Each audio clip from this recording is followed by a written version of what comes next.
Ladies and gentlemen, ATDF Everything in That Shelf presentation.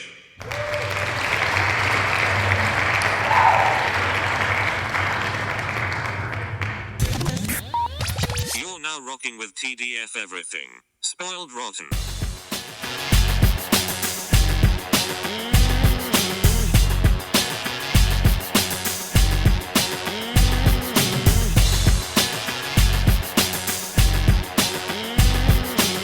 Spoiler alert.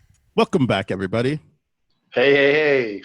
It's me, Daniel, And it's banned on Spoiled Rotten. on that shelf. Boom. Yep. Well, we are here at Iron Man 2, the official Disney takeover. They're doing it in earnest now. Yep. It's all part of it now. It's all yeah.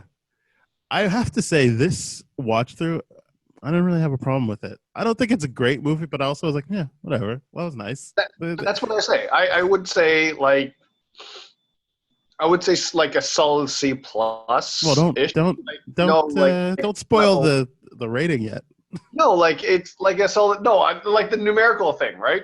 Yeah. No, that's everyone why knows how to translate a C plus into a number. Yeah, that's fair. Sorry. But I mean, we whatever. We're a spoiler, whatever thing. Yeah. In the sense, well, the numbers. Remember, we always have the final word before we put in the numbers. So that's true. What you always, because you always highlight a lot of stuff that I'm going to be honest with you. This time, I can only lower the rating for you. I know, and that's what I mean. There's no way this is going up. But this is what I mean. It's like a solid, it's there. You know, it's not actually as bad as I think everyone makes it out to be. I think the difference between this one and the first one is you're no longer just.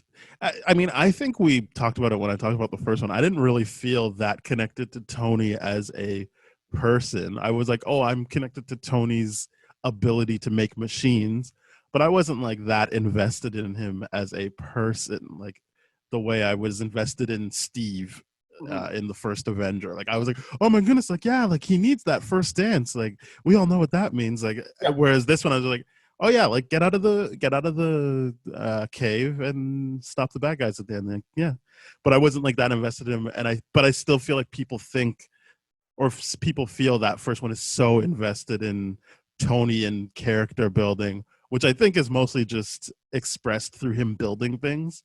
Yeah. But it does feel more focused and centered on a character, even though I didn't really come away with that feeling when I watch it, but I know that's what people feel. Whereas this one isn't as focused. I would argue it still is focused, but it is there's other people to consider in this movie. I find all of the stuff with Justin Hammer and Ivan. It is Ivan, right? His dad's Anton. Yeah. But all the stuff with Justin Hammer and Ivan is hilarious to me, and I feel like it's engaging. That time where they first meet and Justin does this whole run, and then Ivan just responds in Russian. He's like, "Okay, so do you understand English? I can get a translator. Do you know what I'm saying?" All that stuff is great for me. Yes, it's exposition, but it's so fun to watch them bounce off of each other. Yeah. And for me, yeah, bringing War Machine onto the screen and having it be more than just a cameo is amazing to me. I was always looking forward to that, and I was not disappointed, especially on this watch through that, how they executed War Machine. And if there was any running theme throughout it, I feel like it was probably just people feeling like they have to step in and take on other people's responsibilities. Ivan feels like he has to step in for his father and finish their legacy. Obviously Rhodey has to step in and take on the hero aspect of Tony Stark's life. Pepper has to step in and take on the business part of Tony's life. It's all these people that are stepping in, and obviously Justin Hammer wants to take that spotlight away. He wants to step in and just be Tony Stark, but it's all these characters who feel responsible for stepping in, and then ultimately it becomes about Tony being I need to finish what my dad started with this whole finding this new thing. So I guess that's the one main theme throughout it that helps bring everything together. Mhm. but it does feel less focused. I just think it's fine with me. It was fun. The where do I start unraveling this? I don't. So I think the main criticism that the movie gets a lot is that it pulls too much attention away from Iron Man. That's Mhm. it's too much of a setup movie for Avengers and all that kind of stuff. But I don't see why that's an issue here. When this movie to me is more it's more about that reinvigoration. How do we inspire Tony Stark again to do his job? It is the same thing from the first one. Well, I mean, first one's more out of like immediate necessity. This one's again out of immediate necessity, but he's goofing around, having a good time while doing it, right? So you Well, feel less yeah. bad for him. So I don't actually think he's goofing around in this. I think he's really going through something, and the studio wouldn't let them go that deep. But he's like, that last scene is important when they're talking about, here's Natasha's like assessment of you, and it's like, you're impulsive, like self-destructive, and he's like, yeah, like I was dying, like he was going through something. So I don't think he's like goofing around. He's just having a hard time because he's dying and he feels all this right. pressure. So I do think that it's actually No, easier I for me to feel for him in this movie. Like I don't think he's yeah. just like having a bunch of fun. I actually, and yes, that also is the benefit of this building on the first movie, but I feel more connected to Tony as a person this time, especially as you bring in his actual feelings about his father and watching that stuff and always saying like, no, he never said he liked me, like he doesn't feel anything for me. Like all of that actually helped me feel something for him more than stuff that happens in Iron Man 1. I think where I'm coming at it from this is that I feel that Tony, even though he's like his final like cry for attention in the kind of party scenes and all that kind of stuff, the stuff where I say he's goofing off, he's obviously there's elements of him enjoying that aspect of it, versus in the first one there's no element of him enjoying him creating like having to deal with all that kind of stuff. Like he's very, very alone in that one, and this one he's alone, surrounded by people. So I don't think he's enjoying it. I I think he's trying to enjoy something. Sure. I think what you're seeing is him attempting to enjoy things, and so he's going to extremes to find ways to enjoy life, and he's not finding it. Right, I agree that he's definitely deflecting. He's definitely deflecting, but there's elements of enjoyment within there. I just feel like this one, you're right. I am more connected to him because I'm like, oh, that's your way of deflecting. I'm like, I would do something similar if I knew I was dying within a week, or I had a measurable countdown to tell me how bad the disease is spreading within me, and that I was the only one that understood that.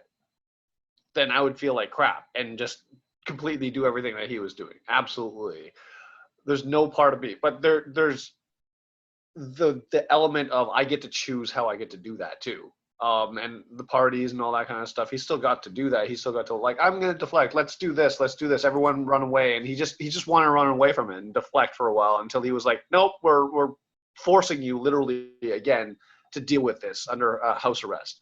So that's what I mean. Like he chooses to deflect. He chooses to do whatever until people force him to do what he needs to do. In the first one, it was totally against his choice. This one, it was like, okay, yeah, this one's also against his choice because he would have just pardoned, deflected. He would have been like, no, there's no way. He thought he'd deflect. He exhausted all options, right? He just thought he exhausted all options, and he's just like, no, I'm going to go out like this. And I understand that to a big degree, but it was again people needing to force him to do something.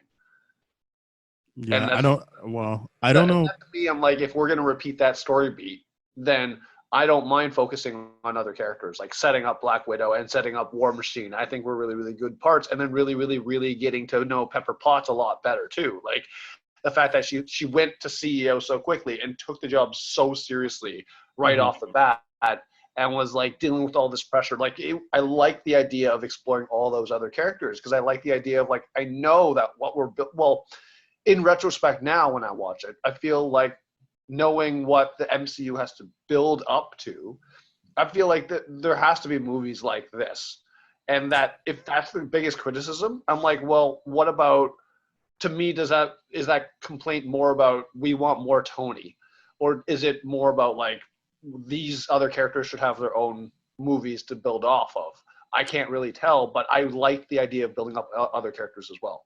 I think the only time that I understand, I don't agree with the criticism, but I understand the criticism is when you have characters constantly being like, I don't want to actually have to deal with this because we have to go deal with Thor. Like, it does feel like, well, why did we have that story beat then? Like I like that it's building out the world and showing, like, it is doubling down on what Nick Fury told him at the end of the first movie, which is you're not the only one. But Yeah. I understand how people watching this would be like, why are they like weaving this in and out? Like, I also like this.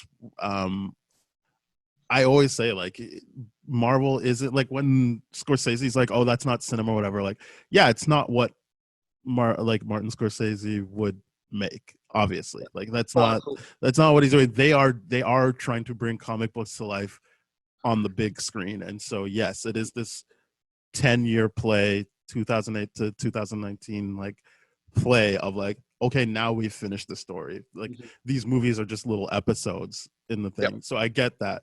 But I think I always got that. So I was like, okay, cool. Like this was to introduce some people so that we can keep this moving.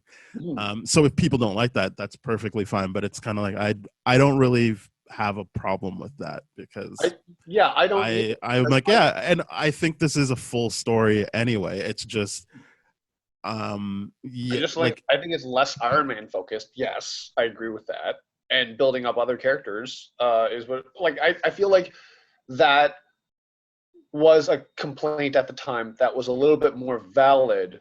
Now that we have the full slate, what they were trying to do, revisiting it, is that criticism still valid? Yeah, like that's 100% valid because if you are looking at it like we are right now, we're not looking at it as a whole, like in the whole spectrum. We are just looking at this as one movie. That's a valid criticism. I think that, like, I don't know that, like, other than the Ivan and Justin Hammer scenes, I don't know that you go a lot of time without seeing Tony.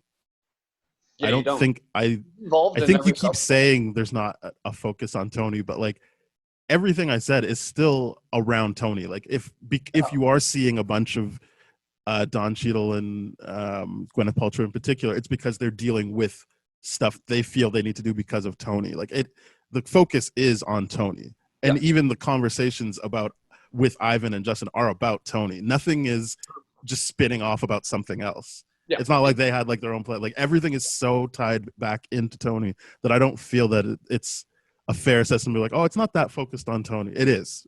Everything is happening because of Tony. Even when you like look back at the old Howard Stark stuff, it's about Tony. Yeah, everything is about him. Even if you look at, it's not like I feel like if there was a scene where like all the SHIELD people got together in a meeting that wasn't about Tony and it was about setting up SHIELD, I'd be like, okay, that seems offbeat, and I'd be like, yeah, that would be weird. But no, all the SHIELD stuff happens with Tony and about Tony, and it's just like it's still at the recruitment stage aspect of it, right? They're like, no, we're still screening you. It's like, if we think of it as a job, it's like, yeah, this is probably the third or fourth interview, and then he gets his final assessment. He's like, yeah, here you go, job performance. It makes a lot of sense. So to me, I'm like, I don't know. I just get a lot. I just don't think a lot of the criticisms before that were valid hold up. And whether or not the movie holds up now is a different thing. So does the movie hold up? Yeah, to me, I don't have I feel like I probably was paying attention less, but I felt less like, oh yeah, they are just setting up a bunch of stuff. I just felt like, yeah, this is Tony. Like the first one was, the trick was, oh, we were just talking about Iron Man, and then being like, no, this happens in a world that like involves everybody.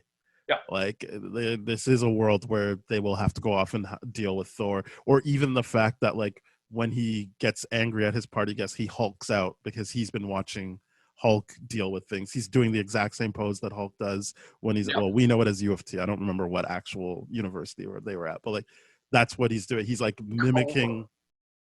I want to say Culver. I'm Sure. betting on Culver. Yeah. But yeah, he is mimicking what he's seen another angry person do. Yeah. That is him expressing, but like, and then also building off on that beat with like further in Avengers when they're like big fan of how you turn and get exactly angry. Like there's those little sub jokes that kind of continue on, and I'm a really big fan of those, and you just don't see it at that time. And I mean, there's no way to like. I mean, I guess you could actually, because Incredible Hulk had come out already. You might have been like, is he hulking out? But I don't think everyone was quite there yet in terms of like these movies are so interconnected. Like they mean something to each other. It is, and that's why you can knock these movies, because they are set up so that one supports the other. Very few of them can exist in a vacuum. Like even something like Black Panther, where it's like has nothing to do with anything. That last scene means nothing if you hadn't watched like Winter Soldier and Civil War. Like you'd be like, what the fuck? Who is this guy? Why did that happen? Yeah. So even that movie, which I feel like is the most isolated, still ties into stuff that happened not even the movie right before. So everything is tied in, everything means something. And if people don't like that, that's fine. I would never be like, come on, you don't understand the genius of it. I just like it. I think it's cool. And so I think Iron Man 2 works for me in the sense of like, yeah, it is building off stuff we've already seen, and other stuff can build off of this. I agree. I agree. I never got the criticism really at the time. I understood it more, but I never got it. Now I fully don't get it at all, because I'm like, in the grand scheme of the context, I'm like, it's building off. It's one of those frustrating things, because it's just like because I'm such a big fan of Star Wars, and through that period of time, we had already been through the original trilogy and then the prequel trilogy. So then we're stuck at this point. So I'm like, no, things interconnect, things build off, and things can, like I understood that. And then understanding the spin-off material, like, oh, the video games are connected to this, and like this piece of dialogue connects to this. I was already a big fan of that concept of storytelling, where things are built around and have significant meanings around that kind of stuff. And I understood it at that time. And I feel like the Scorseses of the world being like, oh, that's not film. Of course it's not. It's not that. It's episodic. It's this. It's a completely different ballpark. It's I don't know. It's the entertainment, like just pure entertainment side of things. If you're talking about like what's different, there's different because it's not episodic, it's serialized, but like serialized. Yes, so, but I knew what you meant. I just didn't want people listening to be confused. No, I do like to be corrected when I use the wrong term. So yes, but yeah, because it's serialized, as you said, like, and across multiple platforms, it's not just movies. It's video games, it's books. Yep.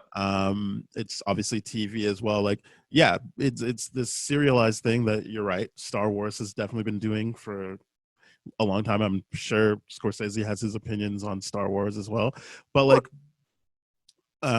it's different. It is a different concept and approach to storytelling. It's still storytelling. It's just a bit more long form than. What did you do within that 2 to 3 hours to tell a story? And I do believe that like you can still come to these movies as separate things. It's just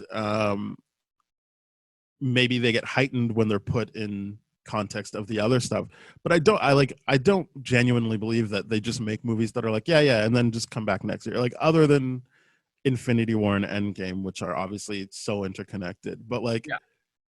People still enjoyed them as individual things. Yeah, and at that point in time, I feel like in that scheme of storytelling, by that time it'd be like, no, we're accepting this. We're accepting the fact that we're like, I feel like the better example would be like the Captain Marvel of this, when the grand scheme of things, when people are talking about the MCU is like, which movie did they loathe having to see that was connected, that they had to, within it. I feel like they would put something like Captain Marvel over something like this, in the sense where, like, even this you can rationalize, like, we're building off this, where a lot of people that absolutely despise that movie for whatever reason I don't understand, because that's building off its own universe, and I'm like, let that be a thing later on. I don't understand why. I don't think that's what people are doing. I think people don't. No, they hate it for different reasons. Yes. But I'm just like, I get that, but yeah, there is no like, oh, I didn't like that it didn't connect with this. It is people were insulted, like people were insulted that Brie Larson didn't just go like, oh yeah, just happy to be here. And so then that became an issue for people. Oh yeah, for sure. Yeah, she's got a. But let's talk about Iron Man 2. But yes, I think the Captain Marvel thing is a completely different thing. It totally doesn't go into storytelling or the actual film, because people were hating on that before they saw anything. Yeah. Fair. Okay, so back to Iron Man 2. Yeah, the setup stuff didn't bother me. I think the thing I watched through this time, knowing that we've seen this movie so many times, I wanted to watch through this movie with the perspective of, did it do a good job setting up the other people? Like, if I look at it from the perspective of, oh, this is just Iron Man with friends kind of movie, does it do a good job of setting up Rhodey? Does it do a good job of setting up Black Widow? Does it, does it build on Samuel Jackson? And it does do that. To me, it really, really does. I mean, like, here you're finding their footing for sure about these characters, but I don't think they do a good job with Black Widow in this, because especially when you know what she becomes. Exactly, that's what I mean. They're finding their footing, and I specifically refer to Black Widow because I don't think they do the greatest job with her, but I think they do a better job with Rhodes in this one. Well, I mean, that's just continuing stories. I don't see them in the same vein, because we already saw him in the first movie. Obviously, different actor, but we already saw Pepper Potts, Happy Hogan, and Rhodey in the first movie. So that's different to me in terms of establishing new characters. It is pretty much Black Widow, Ivan, and Justin Hammer. Right. And as I said, I think the Justin Hammer Ivan stuff works. I don't really think Ivan works on his own, especially to the point where they don't even have like a name for him. No, Ivan doesn't work on his own. Like, even at one point, Obadiah Stane says Ironmonger at some point.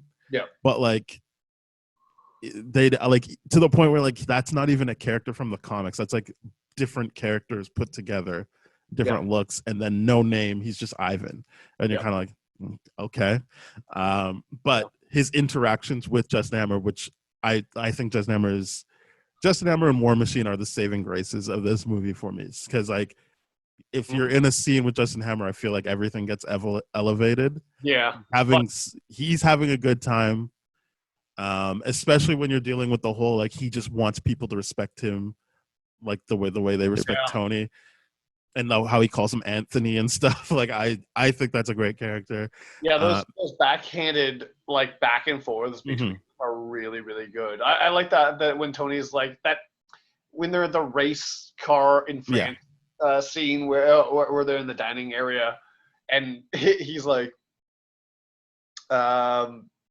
had the government project canceled. It's like, on hold. He's like, well, on indefinite hold, which means canceled. It's like the funniest back and forth, and he's just trying to spin it constantly.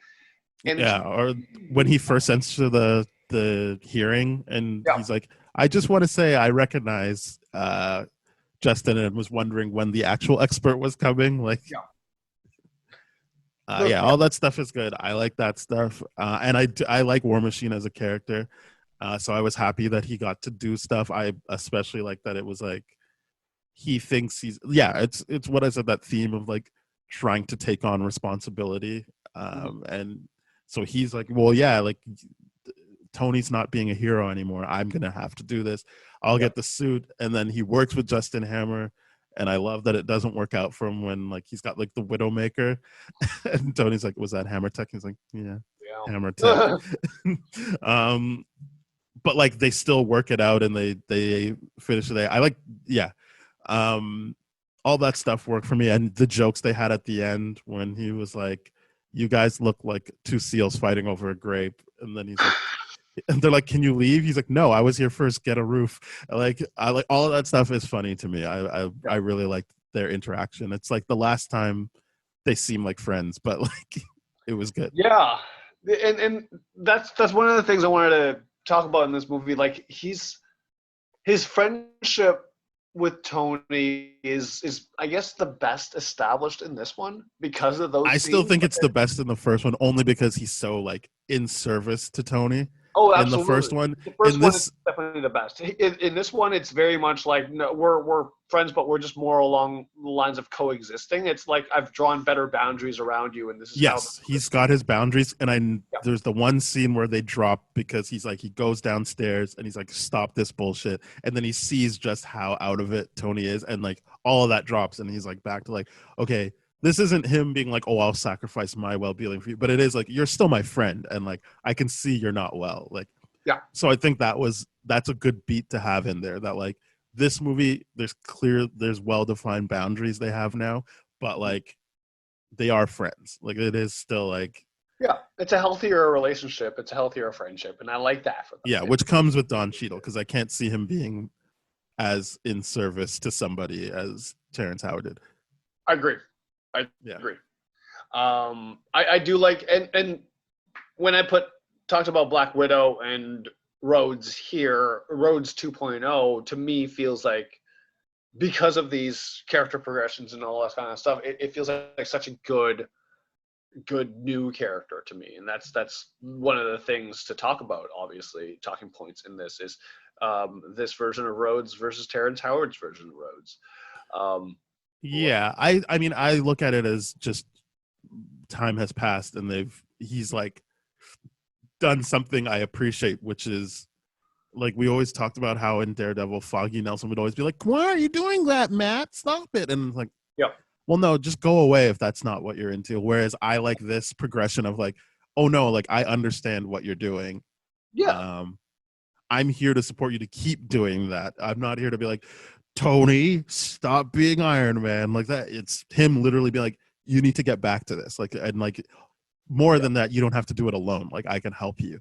Right. But like, so I mean, yes, it's a different actor, but I think saying, oh, it's a new character removes elements of actually seeing characters progress. Okay, that's fair. I wanted your take on that because to me, the relationship in this one, the thing that stands out about this relationship is that it's so much healthier to me about Rhodes being like, no, I'm not dealing with this. In the first one, you feel so bad for Rhodes and Terrence Howard because you're like, you were waiting for like what 2-3 hours or something like that on the private jet to get Tony to where he needed to be. And then, like, during that whole flight, he's like, no, I'm not going to drink with you. He's trying to draw all these boundaries. You see him broken down. He's drinking now. And he's talking about, like, he's spilling his heart out, being like, see, I respect myself. You don't respect yourself. And then I'm like, well, I mean, this, like, you try to respect yourself, but Tony makes you not do that. And it sucks. This one, you're like, whoa, I'm loving this so much more. He's not dealing with this shit. He's like, give me my suit back. I was like, no, I'm taking this. It's mine now. And yeah, there wasn't a question. Yeah. No, I think that's I get it. I get that it's a different actor, so that feels like a new character. I just think that one thing we both can admit is they do character growth well in these movies. Sometimes it's an abrupt one, like the difference between Rhodes in Iron Man 1 and Iron Man 2, or the difference between Thor in Dark World and Ragnarok, which I still maintain. It's not that he changed so much as the tone of the movies changed. I also think totally. The tone of the movie totally changed around him because he's still the same, like in Thor Ragnarok, he's still the same idiot that's like, I don't actually know what to say in certain situations. It's just we stopped doing the whole like Shakespearean drama thing. And it's more like Shakespearean comedy. And to me, like in Ragnarok, without getting into Ragnarok too much, it was the idea of, okay, he had basically saved Asgard like immediately beforehand. We see him in the moment where he's like post-celebration a little bit. So it's like, of course, he would be a little bit more lighthearted after he saved Asgard. You know what I mean? He's always been lighthearted, and I Mhm. maintain that. Watch Thor 1 in the celebration and what he's doing after. Well, Like, that's next. We'll be yeah, doing Thor next. So yeah, we're doing that yeah. next. So it's just like he's the same character whenever he's not having to be formal, and I'm so okay with that. And Yeah. he treats everything formally. I mean, if you think about it, it's even in the Avengers, the reason why he's so serious about everything is like, well, okay, well, this is Earth's best. That's custom regard in Asgard, right? So you just got to make sure. And then he finally lets loose in like Age of Ultron with the Avengers in that scene, and you're like, yeah, this is great. You're finally starting to see Thor. So I like that. It's a very natural progression from Thor 2 to Thor 3. Yeah. The Thor that we have. So yeah, I get why people would say it, but I feel like it's more, if you actually look at it, it is a progression that makes sense. Mhm. Like, there's only so long this guy can be like, oh, like he's such a bully to me, Yeah. and then just be like, all right, well, I'm done with that, and I'm gonna Yeah. take matters into my own hand. And then on some level, you also gotta go like, well, you're the U.S. like air marshal. How much time do you really have to be like, oh, I really wish this friendship would be better to me. Exactly, and that's what this movie is showing. He's got his own life. Like, he did his own independent study that criticized Tony, as well as said like it's good that he's doing it, but it also is criticizing him. I also like that you see him really being like, no, he's an agent of critical thought and like independent thought of all of that. He's like, no, I'm actually going to vocalize myself and all this kind of stuff. But he's because of the systems that he's under, he's like, no, that was a command. That wasn't a request. It's like, no, do this. I need you to bring this suit. I know we're taking this already. We're going to adapt it to it. Like we're giving it to Hammertech. That wasn't a request. Like when he brings the suit home, he's like, I didn't know you were going to give this to Hammer. He's like, no, well, that wasn't a request. It was an order. Do it, kind of deal. You feel bad for him in those kind of situations until like the final scene where you're like, no, I'm keeping it, and then he just flies off. You're like, good for you, man. It's good. I like it. I like Rhodes a lot. But yeah, what I don't like about Black Widow, and I think they played more into it in the trailers, which I assume they cut out, is they were trying to do this whole like she's trying to seduce him. Yeah, and I don't think that's what makes Black Widow work. I think it's that she is a competent fighter, yes, but also that first scene in Avengers where she tricks the bad guys into giving her the information, and then she does it again to Loki. Like, it's more stuff like that, and they didn't give her that stuff. She's constantly in the like seductress mode throughout the whole movie and playing up that sexual tension. And I know that that's just their first run at it, but I don't think it is something they abandon. Like, they never come back to that. Well, to me, I think it was a necessity. Knowing that Tony was a playboy, he likes having sexy women around, all that kind of stuff. They played up the sexy aspect of that. In every other role, she plays the character that she needs to be because she's a wonderful spy. In this situation, yes, he likes sexy people, but doesn't keep them around. Like, he wouldn't, like, he's not like, oh, Pepper, like, he likes people that get the shit done. Yes. So. And arguably, so it's not a necessity. Else. But what I'm saying is it's not a necessity. She doesn't need to keep flirting with him because that's not his relationship with anyone else that he takes seriously around him. And the whole point is that he needs to take her seriously so that they can do whatever they need to do. Right. But was it more arguably about the idea that it was just about effective espionage? Because the moment she was like, no, I'm on my shield gear right now, she was like all professional and all that kind of stuff. It wasn't about seducing. But what I'm saying is, at no point is she getting information from him when she's seducing him. No, she's not getting information. So it's not a necessity. She's distracting and getting. But she's not distracting him from anything. Like, at no point are you seeing her like put something somewhere and then distract him with flirting so that she can get information she needs. It all happens off screen. It all is like at the end, he's sitting down in the donut place and they're like, oh yeah, she got all this information on you. Which is not something we ever see. And not anything they ever discuss. Oh, fair. So what I'm saying is it's a weird spot to put her in because that isn't her strength. She doesn't get to show off any of her strengths. It's just people hitting on her and then her flirting back without actually getting to what we know Black Widow as. Yeah. I just feel like because Scarlett Johansson is a good-looking woman. So the whole he only would pay attention to her, she's good-looking, works already. She doesn't need to flirt back. Yep. And it could have been like her, like the whole chase for him, but also watching her effectively do things. And I get that at a certain point they break apart and she's working with Pepper Potts and not him. But then again, even in that point, that's where she can get all her work done. It's at no point with the whole flirtatious stuff is she getting work done that we know of as an audience. We can infer stuff, but it's not made clear that she is getting any work done while she's flirting back. True, at the time, for sure. Like it is needless seduction for sure. It's the flirting aspect is it's needless in the grand scheme of things for sure. Because like the instances I gave you in Avengers, there is no flirting involved. It's just she is subverting people's expectations of her to get what she needs. Correct. And that doesn't happen in this movie. No. Not that we know of. What we know of is that there is an assessment. What we don't see is the assessment. Yeah.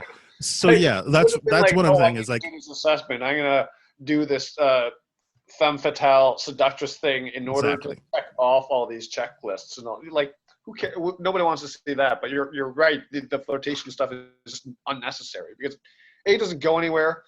Not that it needs to, or no. I wasn't saying like, oh, like why didn't they revisit Iron Man? And it was more like she never flirts with someone again, except for Bruce Banner, who she genuinely wants to be in a relationship with. Correct. That's not a thing. That's not a weapon in her arsenal. The whole, I just flirt with guys so that I can get the information I need. That's not what she does. No. So yeah, that's why I was saying like I don't really think they established her well. She's certainly in the movie, but I don't think they're like the way like even we said for Hulk before, like that whole thing of him looking at Hulk as this disease he needs to get rid of is very well established, and to me makes sense as you track it throughout the movies. Yeah. This is just like I don't think they knew what to do with her. They were like, well, we want Black Widow, but I don't think they knew what to do because, as I said, there's even more flirtatious stuff in the trailers, which makes me feel like they were like, we got to cut this stuff because it's not going anywhere. And then you're just left with like a mixed bag of what they wanted to do versus what they felt like, well, this is what can stay in the movie and still make sense. Yeah, we were definitely deceived as to what they were. Well, not deceived. We were just had different expectations about what it was going to be, but I'm glad it turned out not to be that flirtatious stuff. It was very needless, though. But I very, very much am glad that Black Widow turned out to be the way she was. Yeah. So much cooler. Yeah, like I feel like that 1-2 punch of having her in Avengers and then Winter Soldier, I'm like, yeah, like this is really like that's where I feel like she gets established. Like that those two. I mean, for me, right away, that first scene in Avengers, like that is like I'm like, okay, like this is cool. This is what I expected. If they're going with just the straight up unambiguous, she's a good guy that gets the information she needs. I know they kind of in Winter Soldier kind of play with like, well, I'm not really a good guy. It's like these movies really like have been leading to you're just a good guy. You were a bad guy, but we're not ever going to watch you be a bad guy. Yeah, and the idea of like, no, never mind. That was just something completely wrong. Yeah, never. She's never a bad person. She puts that on herself more than anything else. Yeah, but the movies are all about like, no, you're time and time again, you're showing us redemption. Yeah, you're showing us exactly. Acts over and over again that you're doing good things and therefore are a good person. Yeah, It's that simple formula. So yeah, and the Nick Fury stuff, I don't know that they're ever tried. The only time I felt they were trying to build him up as a character was Winter Soldier. Yeah. Before that, I get what it. I'm not saying like, oh, why didn't they focus more on him? I just feel like, up until then, he's just supposed to be the guy that's trying to put together the Avengers. The Agent Coulson stuff was more distracting than anything else to me. Like when he has to babysit him. When you bring up like earlier, like way earlier, when you're like, oh, establishing characters just to say like, oh yeah, well, we have to go deal with this kind of thing. Coulson obviously is that character, and to me, yeah, it seems unnecessary and clunky in this one. And it's funny because it's like, oh, like I'm sent here to babysit you, keep you here by any means necessary, and all this kind of stuff.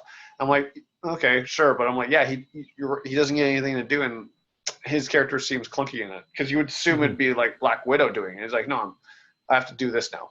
Like, yeah, I do think that is one thing, but like, yeah, like I agree with you. I think that like I can see if someone were to pick this movie apart, it would be that Coulson stuff because he's way more a factor in Thor. Yeah, and then like this movie is just trying to be like, Bo, I guess we have to have Coulson in this as well, even though it was clear like. I think these happen within weeks of each other. It's clear that it's like, well, yeah, and I get it. That's the comic book aspect of it, of like, and while he on his way to Thor, he has to deal with Iron Man, and then he'll keep moving, and people weave in and out of stories that way. If you're talking about a one-off movie, yes, I get how that kind of is weird, but the way people are like, oh, it's just a setup for Avengers. I'm like, it's one scene at the end, and like it's still getting to, as I said, Tony's arc for the movie, which is him getting past those self-destructive ways and being like, yeah, that was when I thought I was dying. And like, you're still getting closure for that. Yes, there's set dressing, window dressing of like, ooh, look, Wakanda. Oh, look, maybe that's Namor. But like, if you're listening to the dialogue, it's still a necessary scene so that you can hear A, what people think of Tony Stark versus Iron Man, and B, what Tony Stark thinks of himself. At the end of these events. Yeah. So it's still, that's what I'm saying. Like, it's not that focused on other things. You can see all the markings of how they're setting things up. Okay. If you want to be mad at that, fine. But it is still germane to the movie that scene plays out. They could have done it. They could have done it in a room with nothing on the screens if you wanted to. But like, that doesn't change the like efficacy of what gets said. Yeah, I agree. It's the only thing to me that really, really shines in these examples are like when we talk about Guardians of the Galaxy and the one Thanos scene in the middle of it with Ronan. That was the one thing where Kevin Feige was like, you have to have that scene in because he had to have Thanos. I don't know if he had to have that. He had to have Thanos and all that kind of stuff. So to me, I'm like, why doesn't that get the same level of criticism as this? Well, because that's the first time you're watching the Guardians, so like the fact that you're like, oh, I even like these characters, overrides that insertion of like storytelling. And I guess so. You're right to bring up Guardians because I do think that's another. It's like Black Panther and the Guardians movies that can just be their own things. But as you even stated, that Thanos stuff. But even then, it's not like we really spent time with Thanos that way. That was actually like introducing a character, so that's new to anyone. You wouldn't necessarily have to care about Avengers to be like, oh, that's who that is, because he doesn't talk in Avengers. He kind of just smiles at the screen, whereas this is the first time you see Thanos as a character. Correct. So I think that's it, is that like, yes, we know, oh, they shoved Thanos in there, but like, if you were just to be like, oh, I'm just gonna watch this movie called Guardians of the Galaxy, and you somehow had no context for the MCU, that character doesn't really stick out as anything other than, oh, I guess that's just another thing. It's the Star Wars thing of like, oh, maybe he'll just be a thing later. Yeah. It's like, oh, the one bit of dialogue where it's like, oh, they talked about it a little bit there, and then it's like and then he's like, oh, a hologram in the second one, and now he's a fully third person.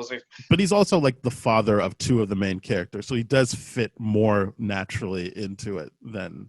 Oh, I get that, but it's just like, when people are like, oh, it's just this, I'm like, is that the biggest criticism of this movie? I mean, the only reason I would say it's not the same is because this is Iron Man 2, not Iron Man 1. So, like, that was Guardians 1, so everything's fair game in terms of how much attention you want to spend to certain things. Sure. Whereas, and also, understandably, like, a good 6-7 years after the fact. Yeah. So people are a bit more used to what is going on in these movies. But I think Iron Man 2, I think we're both on the same page. It's not, they aren't criticisms that we necessarily care about, but I do understand why people have those criticisms of like, you're like, okay, we're back to Iron Man, and then you feel, I guess the feeling is, oh, we focus so much on building up the Avengers, but as I said, this time watching through, I was kind of like, I don't really feel that way. I feel like Don't feel that way at all. yes, there is talk of it, but it's not the point of the movie. And the only time it seems to be like slowing things down is anytime someone mentions, oh, I don't want to deal with this because I have to go deal with what's happening, with what we know will become Thor. They only ever say New Mexico, but like that kind of stuff, you're like, oh, what's New Mexico? And then at the end of the movie, they even pay it off by showing you, oh, it's Thor's hammer. Yeah. If you stay till the end. But it is kind of like, I guess that's weird, but also, as we've said many times, it's watching a comic book on screen. So stuff like that happens. Stuff like you'll be reading a comic book and it'll be like, okay, like here's a footnote. Go to this comic book, this panel to understand what this means. Yeah, it's just like, to me, while everyone was still in phase 1 of the MCU, that criticism could be more understood than what it is now. When you start setting up different phases, we're doing this, we're releasing slates of movies, and it's understood and right off the get-go that we're building something and connecting things together, and we're doing it successfully. There's no, in retrospect of that information, there's no, how can someone criticize it to that degree anymore? So yeah, like I just don't think the criticism itself holds up anymore. Yeah, I mean, I understand the criticism of like I listen to people that are like, Iron Man 3 is the best Marvel movie. Like, oh, you just don't like what Marvel's doing. If you think Iron Man 3 is the best Marvel movie, sure, I can see you saying that's your favorite movie from all the Marvel movies for whatever reason. But it's not the best Marvel movie. It's not an example of what they're trying to do necessarily. No. Right. Yeah, you're right. If you're talking about movie, like if someone's talking about that's my favorite Marvel movie, can't say it. But if you're saying it's the best Marvel movie, like if it's their favorite Marvel movie, I get it. But if they're saying that's the best absolutely. Marvel movie, they don't understand what Marvel is doing. You're if right. They think Iron Man 3 is the best Marvel. Yeah, it does. It's not, because Iron Man 3 is not the best movie to exemplify the very nature of what a Marvel movie is supposed to be. It might become more important when Shang-Chi comes out. Sure. But maybe. Like, because they're dealing with the Mandarin directly, but it isn't. It like, I liked it because I was like, holy shit! Like, I can't believe no one spoiled that Mandarin twist. That's basically all I cared about, because I was kind of like, he's just out of the suit the whole time. I get that it's because he hurt himself, but I was like, why not? Why would they do that if he hurt himself? It seems like you would put him in the suit even more, because then he can just sit on a stool and you film his face. Yep. But like, I was just like, okay, yeah, like that's a fun movie, but I wasn't like, oh, this is really like, I'll tell you why it's not the best example of Marvel stuff, because when Endgame happened and the kid showed up, everyone's like, who the fuck is that? No one was like, oh, right, it's Harley, got it. Everyone's like, who the fuck, what? Who is that? That's nothing. Yeah. Why does that kid get to be there?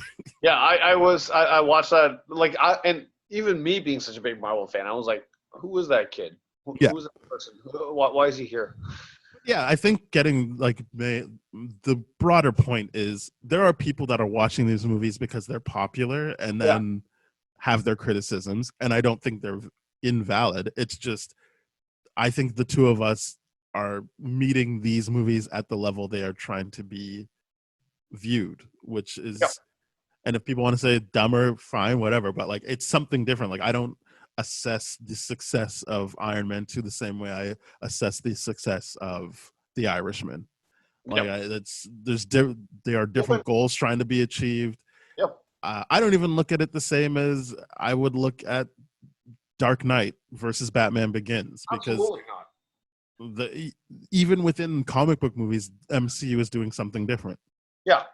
This is, so to me, it comes along the lines of, if someone criticizes this movie as an independent movie, I think they fundamentally have misunderstood what comic book movies now mean from the Well, MCU. no, I will just say MCU. I will say they don't Well, understand what misunderstood MCU is trying to do. Yeah, correct. Because Misunderstood the MCU. there are examples of comic book movies that aren't doing what MCU is doing. Yes, absolutely. We review many of them. Yes. And you're absolutely right. But they've misunderstood the MCU. Misunderstood. Which is fine. And maybe, not maybe, it's not on them to understand that. If they don't understand that and they're just looking at these as individual movies, those criticisms will always happen.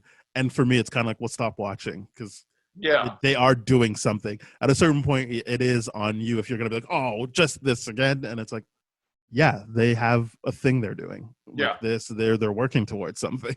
I'm like, if you don't get it, then I'm like, why do you keep subjecting yourself to it? Yeah. You can just write them off. I would rather you be Martin Scorsese and be like, yeah, I watched 10 minutes and I didn't like it. Fuck that. Yeah. And be like, okay, cool. Just stand it's not for everybody. It's just like, if you didn't like that, then go ahead. But to me, it's not a valid criticism, because to me, it's something that you've misunderstood entirely at its core. So to me, as a movie itself now, does it hold up?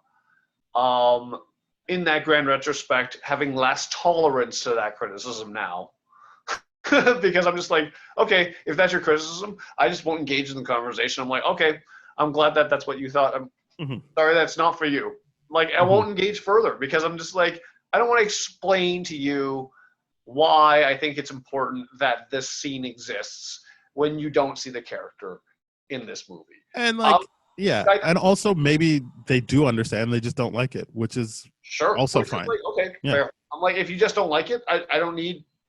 Yeah, there's still no point in having the conversation, because they understand what it's trying to accomplish and they don't like it, and that's fine. That's how art works. To me, and I'm just like, cool. It's the same reason where I'm like, I don't like certain wines because of how, like, some of the sharp notes, or like certain foods because of how cheesy it is. When people love how cheesy a food item is, and I'm like, well, no, not for me. It's just too much. You know, I get that. There's nothing to question there, and that's why I'm like, I don't entertain the conversation any further, because I'm like, okay. Yeah. Well, when it comes to movies, just like what you like. Yeah. I'm like, if you insist on treating this movie as an independent movie that doesn't connect within the grander scheme, let alone its own franchise or whatever, then sure. Have that criticism. Refuse to see it the way it's meant to be seen. But it's just that criticism to me is, I've explained it to death. It's just there. I don't really do a better job of building up. They were really fumbling what they were doing with Scarlet Witch, for sure. Black Widow. Sorry, I always make that mistake, because it's Scarlett Johansson as Black Widow. Yeah, that's There's why. also a Scarlet Witch. You're like, why couldn't she be Scarlet Witch? And Emily Blunt was Black Widow. But yeah, I make that mistake all the time too. Yeah. Again, if we're just looking at it as a one-off movie, I still feel like, let's just remove the idea that there was any movie after this one. Black Widow doesn't work for me, because I'm like, so everything that like shows that she's good at her job was off screen. Yeah, that's weird. I just like, except for the fight stuff, because obviously, yes, she does. Obviously, the fight stuff, like, you're very confident at that, and I like the happy situation. All right, got him, and then you see the hallway of like all the security guys just down. That's a great scene. And no, you're right. And even when she's in the ring with him, and he's like, "What do you do? Like Tai Bo, some booty ball?" Say that he's like, "Never turn your back," and she fucks him up. Like, you're right, that half of it. But I think to remove the intellectual part of what she does, the smarts of what she does, is unfair to the character. Even if I'm just looking at it as a one-off thing, because they make it clear what is good about Pepper Potts, and that you get to watch her do that, do it well. She even takes down, in quotation marks, Justin Hammer. Like, she's the one that's like, no, you did something wrong, and we're gonna like get you for this. Like, she's not like hiding from the bad guys.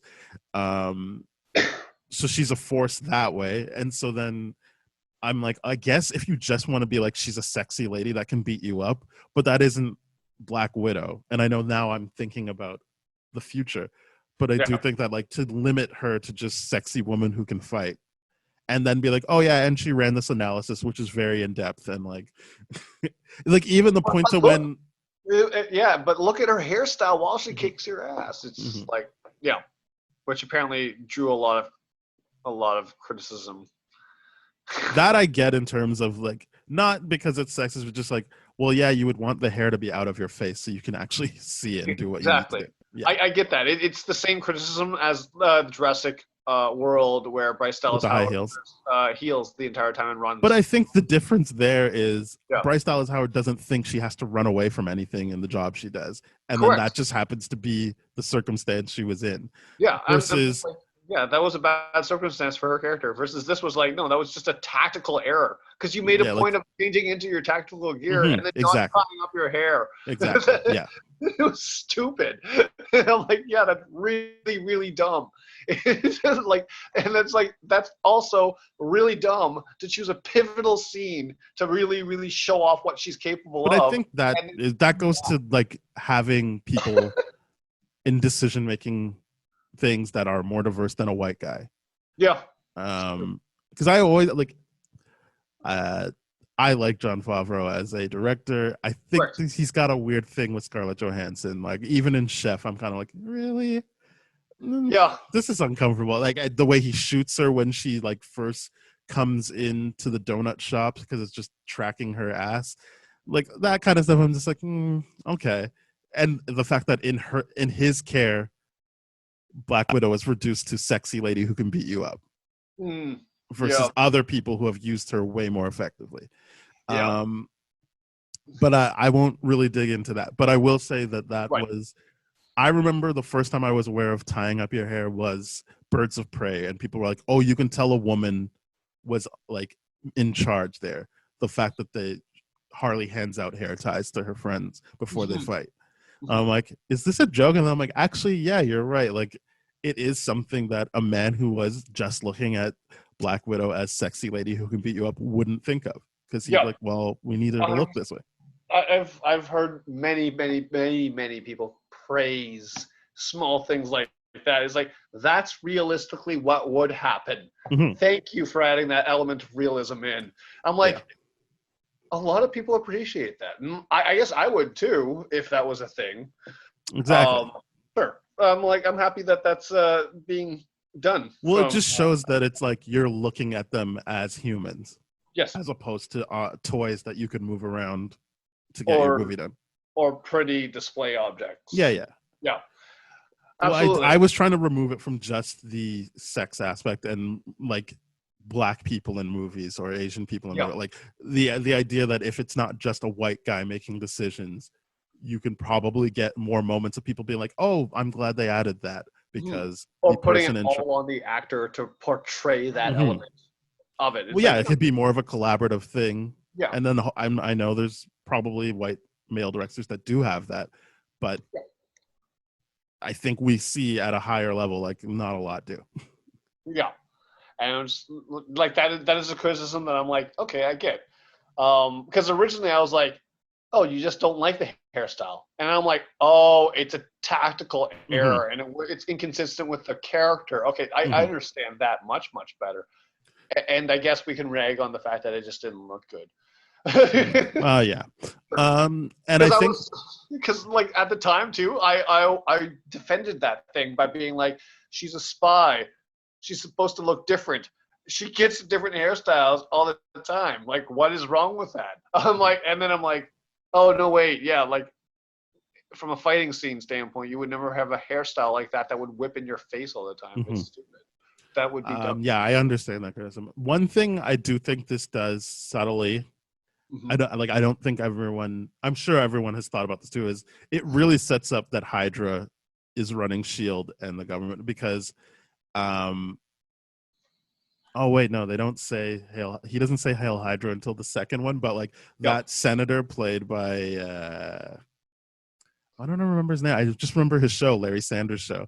Yeah. But I don't remember the actor's name. I feel bad he died. I'll bring it up. But his character, I'm like, and the fact that like Iron Man needs his shield connect to get that senator to do it. I'm like, oh, that it all seems like Hydra is all interconnected in that. If they're like, yeah, sure, send them, do that. Gary because Shandling. Gary Shandling, yeah, his Hydra character is like, I feel like that's like a first little like nugget, and I in my mind he says Hail Hydra in this movie, but now I realize that was Winter Soldier, but it's still like setting that up that you see him in the government, but also it's Shield that gets that government official to go there, and I'm like, well, yeah, that's because it would have been the Hydra connection the whole time. Yeah, and that's like, to me, I'm like, why would you want like a question I legitimately have for those people that insist on criticizing this movie as, oh, it sets up this too much, therefore I don't like it. If they insist on putting those boundaries on this movie to be like, you have to make an independent movie that's only this and all this kind of stuff, why do you not see how great it is to have a character that can seemingly be so insignificant as Gary Shandling's Senator Stern, to be like, oh, you've fulfilled everything. Like, because that character can fulfill everything you want out of it from this role. Like, I'm the bad guy, the bad teacher that's shaking my stick at you when, you know, all this kind of stuff. He does that, everything you want. But then in other movies, to see him come along too, to be like, wait, hold up. You're actually a spy? Yeah, like him and Sitwell and stuff, like all of that stuff is like, and to these me, characters like, that you keep seeing. Cool. Why do you insist on doing that? Why can't you see that for how cool that is? Well, that's so cool to me. What I would say is, like, it's not for us to like encourage people to like that and stuff. The fact is they don't like it. So like, it's not that I don't. It's not that I'm encouraging them. I'm legitimately asking, like, why? Like, that's so cool to me. That's a big. I mean, the argument is, why not just tell the story in one go? Because it's a part of a bigger story. So then there you have your answer. You like it for your thing. They don't like it for their thing. It's not really a conversation. I guess they're against the capitalist side of things. But I'm like, because they want to make more money by spreading this out. Sure. Like, all movies are a capitalist endeavor. Yeah, all movies are a capitalist endeavor. Like, yeah. So I'm like, you're just hating how successful it is. I'm like, yeah, there's no like. I don't like that. I'm just like, are they still giving us a good quality product? Here, we can debate that. We are debating that. I like the movie. I don't think it's great, but I was like, yeah, it's what I wanted. I know that Stacey didn't like the fight scene at the end. What didn't she like about it? I thought it was too short. She was like, all that build up for that? And I'm like, well, I mean, in the context of, it never establishes him as a good fighter. I mean, it's Mickey Rourke, and we know he's like physically like, oh yeah, he's a bigger guy and all this kind of stuff. But he's never established as a good fighter. Yeah, I'd also feel like I would argue it leans on too long. I was like just because of the phases it happens in, I'm just kind of like, yeah, that was good. I'm glad they fixed that. It's done now. I like that final fight scene because you see the friendship that Downey Tony and Rhodes have. The whole I like that part where it's like, you see that? You see how cool that was? I like that, yeah. And I remember when I left the movie theater, that's what the guy said, yo, I'm pretty sure War Machine is better than just that fun rivalry and of people having their own opinions, which sucks that you never, I mean, I guess they do it in Age of Ultron again. Yeah. They kind of, but to me, that's why I'm like, I don't know how I feel about Iron Man 3 because they rob us of another time of watching War Machine and Iron Man work together. Yeah. I mean, it's good for Don Cheadle, who gets to be out of the suit and actually doing things, but I'm kind of like, I don't know, man. The visual of those two working together again as equals, I would rather that than what we got. And anyway, we'll talk about that when we get to Iron Man 3. Iron Man 2, it fulfilled everything I want of showing that especially the line of sidekick this, he's not the sidekick. No. He's a competent pilot of these iron suits now. And at the end of the movie, that doesn't lead you to believe and we'll be working together forever. He's like, all right, I'm gone. Bye. I saved the day and I'm out. Bye. And I'm taking it. So it gives you the sense of he is independent. I know that's kind of what they built for him throughout all the movies is by the end of it, you're not considering him as the Black Iron Man. He's just his own character. He's doing his own thing. I like it so much more because even the like I like the hammer scene where he's like, oh, here are all my weapons. Like here's the minigun, here's the hammer tech like mini missile thing that doesn't work out and that makes sets up a really really good joke. Like all those things are really really good. It's like, look how I pimped out my own suit. It's like you gave me a oh right, skeleton. when he's like, yeah, it's called being a badass. Yeah, it was great. Like there's so many elements of that I'm like, this is so good. I love it. It's just like, sure, they're wearing suits, but so is this person. So is this person. He made it his own. Like this is perfect. It's awesome. It's great. Yeah, that part I like. I liked them working together. Yep. I liked that it wasn't like obviously Tony has been doing it longer, but at no point are you feeling like, let me show you the ropes, kid. It's like, no, we have to jump into this right away. So Tony just has to trust that Rhodes knows what he's doing. Yep. Yeah, and then I like that part at the end is like, really? You're not irresponsible? You let someone take your suit? It's like, no, I didn't let him. He took it. He's like, and then Black Widow comes in and is like, has that assessment. Is like, well, all security features on the suits feature a security override for people that are unauthorized for use. So what's your excuse now? And there's like, well, fine, shut up. I like that. He's like, well, I didn't know you knew that. It's it's a fun movie. Yeah. And I'm sure there's other things people don't like about it, but sure. I feel the main thing is that it doesn't feel like it's its own thing. And I remember when I first saw it, I was like, it's perfectly fine to me. I like it. Yeah. But admittedly, all I cared about was War Machine. So the fact that he was in there and it wasn't just for one scene and that he was like an actual character throughout, I was like, good. Yeah.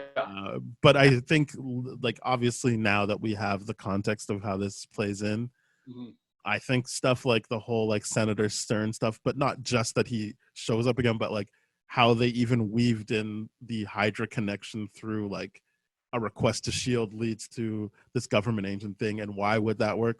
Probably because Hydra hears Nick Fury's request and is like, yeah, go ahead, send. It won't matter to us. Like, we're in charge. I like stuff like that fits in. I don't mind that they are constantly like, oh, we got to deal with Thor, because it just helps establish the time period of like, when is this happening? And we had like one reference to like New Mexico is like, oh, I had something else I had to deal with. No, it comes up a lot actually. Really? Like, yeah, Nick Fury brings it up, and then at one point, Tony thinks he's getting a call from Nick Fury, and he's like, hey, how's the like Land of Enchantment, which is New Mexico's motto. Right. And then there's the back and forth with Coulson. It's a thing that they're constantly bringing up. Like, we have to go. Yeah, it flew under my radar a lot more. That's what I'm saying. It's not that big of a deal. It's just when you realize what they're talking about. Gotcha. Even if you don't know, they're dealing with Thor, it is kind of like, why do they just keep mentioning this other place that people are that we're never going to go see? Yeah, I understand that. That's like the same thing as like the Hawkeye, Black Widow, Budapest thing. Like constantly. Yeah, I don't like that either. I'm like, I don't. Why do you keep referencing? I mean, that part is that happened in the past, and that's their bond. So I don't think it's the same thing as something is currently happening. We're not going to show you, and we're just going to keep talking about it though. I get that. It's just I get what you're saying. Yeah. But yeah, I think that's thing, and then everyone just keeps saying, "Oh, it's just set up for Avengers," and so I'm like, all of them. Every one of these movies is a setup for Avengers. Yeah, that's what they're hoping people will pay to go see. Yeah, and I'm like, if that's your criticism of this, then that's your criticism of all the movies. They all set up another movie. They all and those movies set up another movie, and those movies set up the Avengers. So that's your criticism of all the MCU movies, if that's the criticism of this particular movie. So in order not to beat a dead horse, I will just say I think we've solved that issue of people who don't like that fundamentally don't like what MCU is trying to achieve, and that's fine. Correct. There's nothing wrong with that. Boom. That's how art works. So there we go. That's what you don't like. Yeah. It's not situated only to this movie. Yeah. So let's rate this. I guess I'll give my rating first because I feel like everyone already knows what your rating is. I will give this a 7. Yep, it's a 7.5 for me. Ha! I did there the we old go. misdirect. Did it go up? It went up by 0.5. Yeah. All right, there we go. Yeah, because you made me appreciate a lot more the things, and like the fact that I'm like, these are things that bug me about Black Widow. Like that discussion really, really helped me out because I'm like, to me, I'm like, okay, she's doing it to get under Tony's radar. She's flirting with him. I can deal with that, whatever. And then you're like, no, it's invalid. She literally doesn't do it any other time. And I'm like, yeah, okay, that's what I thought. I'm okay. I'm not crazy in thinking that was a weird thing. Okay. Yeah, that to me, that discussion really bumped it up to 0.5. I'm like, yeah, that was needless. And it's the whole the hair thing was just like, yeah, that definitely is a criticism because it was not the best outing for Black Widow. Yeah, it was just like the idea of like knowing something like, and that should theoretically take away, but it's the idea of like, no, it's the idea of like, yeah, she's established, rocky start, we're getting somewhere better. Okay, yep. Fair enough. Yeah, that is Iron Man 2. I feel like we've really talked about it. Yep. Well, that leaves this part that I get to say. As Ben mentioned, we are part of the That Shelf Podcast Network. So please head on over to thatshelf.com. You'll find other great podcasts like Bad Game Movies, Black Hole Films, Changing Reels, Composers, No Budget Nightmares, What a Great Theme Song, and more. So please head on over there.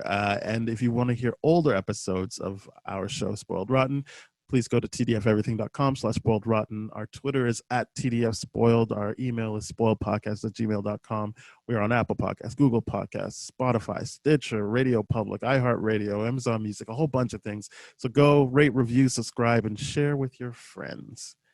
I don't know if there's anything else to say. But yeah, please enjoy all of this. Whenever if there's even a world to listen to this in by the time this comes out.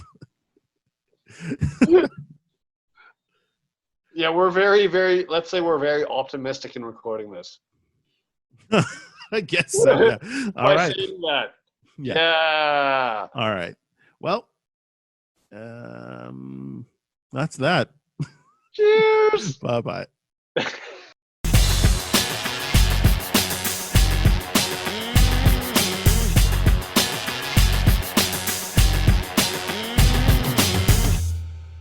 This has been a TDF Everything production, brah.